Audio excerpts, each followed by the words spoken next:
Evening പെട്ടെന്ന് തോന്നിയ ഐഡിയയാണ് നമുക്കൊന്ന് ലാൽബാഗ് പോയി വരാമെന്ന്. ലാൽബാഗ് ഇതിനു മുമ്പ് ഒരുപാട് പ്രാവശ്യം പോയിട്ടുണ്ടെങ്കിലും ഫ്ലവർ ഷോ സ്റ്റാർട്ട് ചെയ്തതുകൊണ്ട് നമുക്ക് പോകാമെന്നൊരു തീരുമാനത്തിലെത്തുമായിരുന്നു. ഇതാണ് ലാൽബാഗ് ബൊട്ടാണിക്കൽ ഗാർഡൻ. ബാംഗ്ലൂരിലെ ഒരു നമ്പർ 1 ടൂറിസ്റ്റ് പ്ലേസ് തന്നെയാണ് ലാൽബാഗ്. അതുപോലെ തന്നെ സ്കൂളിൽ നിന്നൊക്കെ പിക്നിക്കും കാര്യങ്ങളൊക്കെ വരുമ്പോൾ ഫസ്റ്റ് കൊണ്ടുപോകുന്ന ഒരു സ്ഥലം തന്നെയാണ് ലാൽബാഗ് എന്ന് പറയുന്നത്. ബോട്ടണിക്ക് പഠിക്കുന്ന സ്റ്റുഡൻസിനെ നല്ല രീതിയിൽ എക്സ്പ്ലോർ ചെയ്യാൻ പറ്റുന്ന സ്ഥലം തന്നെയാണ് ബാംഗ്ലൂർ. ബട്ട് ഓൾറെഡി വയനാടൊക്കെ ജാനുവരിയിൽ നല്ല രീതിയിൽ ഫ്ലവർ ഷോയും കാര്യങ്ങളൊക്കെ ഉണ്ടാവാറുണ്ട്. അതൊക്കെ കണ്ടവർക്ക് ഇത് വലിയ സ്പെഷ്യൽ ഫ്ലവർ ഷോ ആയിട്ടൊന്നും തോന്നില്ല. ബിക്കോസ് ഞാൻ ഓൾറെഡി വയനാട്ടിലുള്ളത് കണ്ടതാണ്. അതുകൂടാണ്ട് ഈ ഗ്ലാസ് കേജിനുള്ളിലാണ് അവർ മെയിനായിട്ട് സെറ്റ് ചെയ്തിട്ടുണ്ട്. അവിടത്തേക്ക് ജനപ്രവാഹമായിരുന്നു. ലാൽബാഗാണോ ജാലിയൻവാലാബാഗാണോ തിരിയാത്തത്ര രീതിയിൽ അത്രയ്ക്ക് ജനങ്ങളായിരുന്നു. ശ്വാസം വിടാൻ പോലും പറ്റിയിട്ടില്ല. അത്രയ്ക്ക് ക്യൂവും കാര്യങ്ങളൊക്കെ ഉണ്ട്. പക്ഷേ ആ തിരക്കിന് മാത്രം ഉള്ളതൊന്നും എനിക്ക് തോന്നിയില്ല. ബട്ട് എന്നാലും ഡിഫറെൻറ്റ് ടൈപ്പ് ഓഫ് ഫ്ലവേഴ്സും അതിലെ സ്പെഷ്യാലിറ്റീസും കാര്യങ്ങളും നെയിമും ബോട്ടാണിക്കൽ നെയിമും കാര്യങ്ങളൊക്കെ എഴുതിയിട്ടുള്ള ബോർഡും കാര്യങ്ങളൊക്കെ അവിടെ ഉണ്ടായിരുന്നു. കൂടാതെ ഓരോ മുനിമാര പ്രതിമയും കാര്യങ്ങളൊക്കെ ഉണ്ട്. ഏത് മുനിമാര എന്ത് മുനിമാർ മുനിമാരി തന്നെയാണോ എന്നൊന്നും എനിക്കറിയത്തില്ല. എന്നാലും അവർ കാര്യങ്ങളൊക്കെ എഴുതിയ ബോർഡും കാര്യങ്ങളൊക്കെ ഉണ്ട്. അതൊന്നും ഞങ്ങൾ വലിയ രീതിയിൽ ശ്രദ്ധിച്ചിട്ടില്ല എന്നുള്ളതാണ് സത്യം.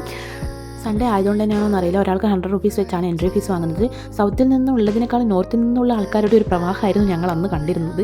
എന്നാൽ ഒരു ഭാഗത്ത് ബൊട്ടാണിക്കൽ ഗാർഡനും കാര്യങ്ങളൊക്കെ ആണെങ്കിൽ മറുഭാഗത്ത് ഇതുപോലെ ലേക്കും അതുപോലെ തന്നെ ഒരു റോക്കിൻ്റെ മുകളിൽ ഒരു നല്ല അമ്പലമൊക്കെ കാണാൻ നമുക്ക് പറ്റും. ഞങ്ങൾ ഓൾറെഡി അവിടെയൊക്കെ പോയതുകൊണ്ടും എക്സ്പ്ലോർ ചെയ്തതുകൊണ്ടും അവിടേക്കൊന്നും പോകാൻ നിന്നില്ല. വേഗം ബൊട്ടാണിക്കൽ ഗാർഡൻ ആൻഡ് ഫ്ലവേഴ്സും കണ്ട് കുറച്ച് കാര്യങ്ങളും ഉപ്പിലിട്ട മാങ്ങയും കാര്യങ്ങളൊക്കെ കഴിച്ച് ഞങ്ങൾ നേരെ റിട്ടേൺ വന്നു.